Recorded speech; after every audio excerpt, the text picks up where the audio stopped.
बोलने का जो अवसर प्रदान किया उसके लिए मैं धन्यवाद जोहार करना चाहूंगा।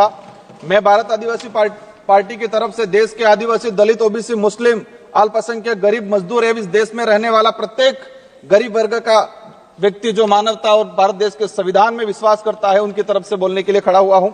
आज देश का पढ़ा लिखा, डिग्रीधारी, शिक्षित, बेरोजगार युवा 200-300 रुपए में दिहाड़ी मजदूरी करने के लिए मजबूर हो रहा है और जो दूसरी तरफ जो विदेश में जा रहे हैं, जो रोजगार के लिए वो दोबारा पैरों में, हाथों में बेड़ियां लेकर वापस लौट रहे हैं। ये हमारा देश की स्थिति है, पढ़े लिखे विशेषकर बेरोजगारों की। आदिवासी समुदाय ने जितना प्राकृतिक आपदा का कहर नहीं झेला है, उससे ज्यादा हजारों सालों से शोषण, अत्याचार, विस्थापन जैसे मानव निर्मित आपदाओं के कहर से जूझा है।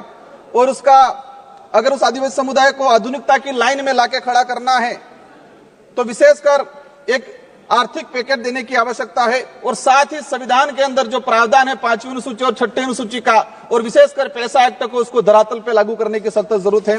सभापति महोदय, देश के अंदर देखा गया है विस्थापन की जो समस्या, भारत देश में विकास के नाम से सबसे ज्यादा अगर कोई विस्थापित हुआ है तो आदिवासी समुदाय विस्थापित हुआ है। एक survey report Indian social institute की एक रिपोर्ट के अनुसार बताया गया है कि वर्ष 2010 से 2025 तक 15 सालों में 15 लाख आदिवासियों को विकास के नाम से विस्थापित किया गया है। वर्ल्ड बैंक की रिपोर्ट में बताया गया है कि विस्थापन आदिवासी समुदाय में से 50% आदिवासी परिवार पुनः विस्थापित नहीं हो पाते हैं। साथ ही भारत देश में एक सर्वे रिपोर्ट में आया है कि जो आदिवासी समुदाय है अपने जीवन काल के दौरान कम से कम 50% आदिवासी एक उम्र के अंदर 2 बार विस्थापित होते हैं। आजाद भारत में उस समाज को प्रताड़ित किया जा रहा है जिसका इतिहास का हर पन्ना खून से रंगा हुआ मिलेगा। क्योंकि आदिवासी जल जंगल जमीन की लड़ाई के लिए, देश की रक्षा के लिए मुगलों से, राजा रजवाड़ों से और अंग्रेजों से लड़ता आया, कभी झुका नहीं। लेकिन आज उनकी हालत बेहद बेहतर है। पिछले 10 सालों में भाजपा सरकार द्वारा धर्म की आड़ में कलम कागज के हथियारों से आदिवासियों के अधिकार, जल जंगल जमीन को हड़प कर आदिवासियों की मानसिक, आर्थिक, बौद्धिक हत्या करने का काम किया गया है। सभापति महोदय, आज बजट में सशक्त भारत बनाने की बात चल रही है। बनना चाहिए, हम भी चाहते हैं हमारा देश से मजबूत बनना चाहिए, विश्व शक्ति बनना चाहिए। लेकिन स्थिति क्या है? हमारे देश का जो भविष्य कुपोषण की बेड़ियों में जकड़ा हुआ है। NFS 5 की रिपोर्ट बताती है कि आदिवासी बच्चों में 55% आदिवासी कुपोषित और उसमें भी 42% बच्चे गंभीर एनीमिया से पीड़ित है। और आज देखा गया इस बजट के अंदर कि कुपोषण को दूर करने के लिए कोई बजट का प्रावधान नहीं किया गया है। बेटी बचाओ बेटी पढ़ाओ का नारा लगा रहे हैं। हमारे देश की महिलाओं के लिए हम भी चाहते हैं कि मजबूत बने, सशक्त बने। लेकिन हकीकत क्या है? देश के अंदर देखा गया है कि आदिवासी समुदाय में विशेषकर हर तीसरी महिला कुपोषण का शिकार है और हर दूसरी महिला एनीमिया का शिकार है। आदिवासी बच्चों में शिशु मृत्यु दर राष्ट्रीय औसत से 30% अधिक है। 5 वर्षों से कम उम्र के आदिवासी बच्चों की मृत्यु का अनुपात राष्ट्रीय औसत से 61% अधिक है।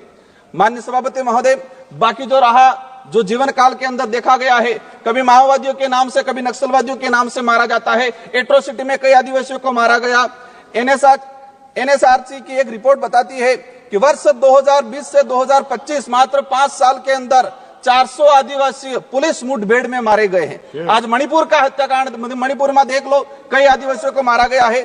छत्तीसगढ़, झारखंड का आम आदिवासी कभी उधर नक्सलवाद माओवादी की गोलियों के से कहीं के निशाने पे है, उधर पुलिस की गोलियों पे निशाने है।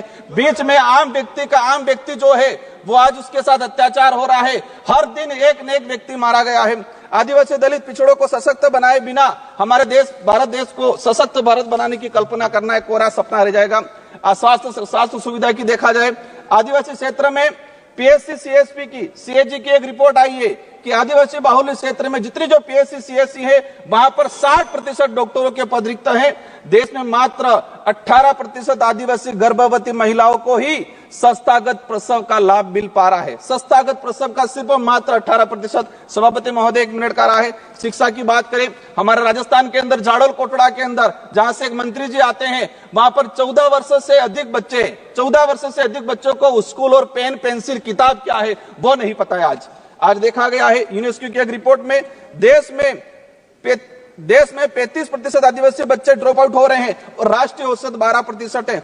8%, मात्र 8% आदिवासी युवा उच्च शिक्षा की पढ़ाई पूर्ण कर पा रहा है। देश के अंदर देखा गया है वर्तमान में कि 85% आदिवासी परिवार की पहली पीढ़ी पढ़ रही है और 20% आदिवासी ऐसा है जिनकी पहली पीढ़ी भी आज पढ़ाई नहीं कर पा रही है। बकाया छात्रवृत्ति 2-2 साल से छात्रवृत्ति नहीं आ रही। हमारे राजस्थान के अंदर केंद्र से बजट रिलीज नहीं हुआ है। राष्ट्रीय विदेश छात्रवृत्ति योजना शुरू की 2013 के अंदर 20 बच्चे जा रहे थे आदिवासी समुदाय के, मैडम 1 मिनट का रहा है, और आज भी 20 बच्चे जा रहे। 2013 में हमारे देश से विदेश में 1,90,000 बच्चे पढ़ने जा रहे थे। आज 2024 के अंदर 13 लाख जा रहे हैं, लेकिन आदिवासियों के लिए वो 20 सीटें हैं, वही 20 सीटें आज तक वो बढ़ाई नहीं गई है। लास्ट में अंतिम में कहना चाहूंगा, नरेगा के अंदर इस बार देखा गया बजट कोई नहीं बढ़ा गया है। नरेगा की मजदूरी 200 रुपए मिल रही है, उसको 600 रुपए तक किया जाए और 100 दिन का जो रोजगार है वो 200 दिन तक किया जाए। साथ ही आंगनबाड़ी कार्यकर्ता से हर प्रकार की सर्वे करा जाते हैं, सेंट्रल गवर्नमेंट इसको हैंडओवर करे और आंगनबाड़ी कार्यकर्ता सहायिका को एक राजकीय कर्मचारी का दर्जा दिया जाए और उसको नियमित करके भुगतान किया जाए। जल जीवन मिशन की बात हो रही थी, लेकिन ट्राइबल इलाके के अंदर 27% टारगेट अभी तक पूरा हुआ है, वो भी सैंक्शन धरातल पे पानी नहीं पहुंचा है। अंत में कहना चाहूंगा, एकलव्य मॉडल की बात चल रही थी। हम चाहेंगे, अभी घोषणा के स्वागत करते हैं इस बात का, लेकिन उसको धरातल पे इंप्लीमेंट बहुत जल्दी होना चाहिए। किसानों की बात है, देखा गया किसानों पे गोलियां बरसाई जा रही। किसान क्या डिमांड कर रहा है? एमएसपी की डिमांड कर रहा है। किसान चाहता है जो खेत में जिस मेहनत से उसने कमाया है। सभा की कार्यवाही मंगलवार दिनांक 11 फरवरी 2025 को प्रातः 11 बजे तक के लिए स्थगित